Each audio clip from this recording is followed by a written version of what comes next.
I married my best friend in an arranged marriage, but we agreed to secretly see other people. Now that my husband is getting lucky, I'm attracted to him, so I'm about to sabotage his new fling. In my country, arranged marriages are very common, and this was how I, 24 feet, got married to Jason, 24 meters. To make this clear, I said arranged marriages, not forced marriages. An arranged marriage is basically when your family plays matchmaker with you and someone else, but it isn't forced. It's important to say I never wanted to get married and I am for sure placed somewhere in the ace spectrum, because being intimate was never something important to me.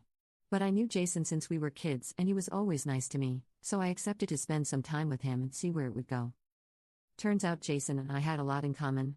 Our country is pretty religious, but neither of us saw that much importance in religion and just pretended to our families to not cause problems. We are both more on the introvert side and don't like crowds or big family reunions. When I told him about my feelings about being intimate and my sexuality, he was sweet and understanding. We ended up becoming good friends, and it was obvious the idea of marrying each other seemed appealing for us. So we got married 2 years ago.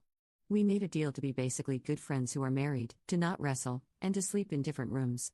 He was allowed to sleep with whoever he wanted since he was not getting this from me. Everything was perfectly fine. Our families, however, really started to pressure us to have children this last year.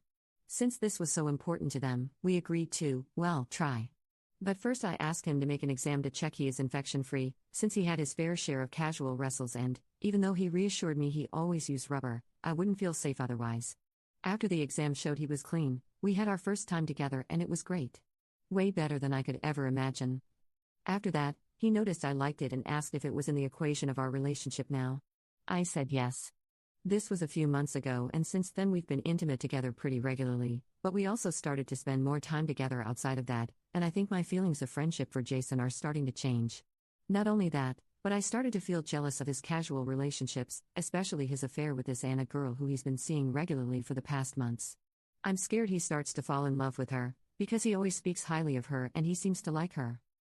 So I kinda started to sabotage his dates with her and other girls, in a way. I pretend to have headaches, to feel sick or sad or any other excuse so he has to stay with me instead of go see them.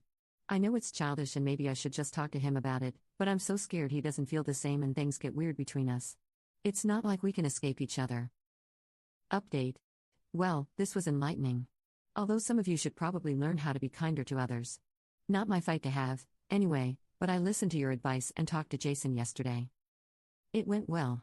It went great. It really made me wonder why I thought this wasn't an option. He actually knew I was trying to sabotage his dates, but it didn't matter that much since he was thinking about stopping with them anyway. In fact, he told me he already told the women he was seeing that he wanted to stop going out with them around 2 weeks ago. I apologized anyway, but he thought it was cute and said I'm a terrible liar. I asked why he didn't talk about it either. He said he felt I needed some time to reach the point I would feel ready for this conversation. Most importantly, he said he always loved me. That he accepted our early dynamic because he knew it would be hard for me to find someone who would understand and respect my relationship with being intimate in our culture, and he's right. I don't think people even know what an asexual or a demisexual person is here, and I think people would mostly see it as some sort of mental illness or deviation, so he wanted to at least be able to give me protection and companionship on my own terms. He was over the moon that I am in love with him too, but he assured me that it would also be fine for him if it never happened, and I believe him. I also showed him this post and he found it really funny that I was able to open up to a bunch of strangers before talking to him. It was a little embarrassing, but I wanted to be completely honest with him. Also, answering the people who asked if we wanted to have children or if we were only doing this because of our family's pressure, we talked about it before starting to have an intimate relationship, and yes, we want to have children. Now that everything is out in the open, we're even more excited for that. Thank you for the advice, anyway. Some of you were harsh, but I needed a wake-up call, I guess.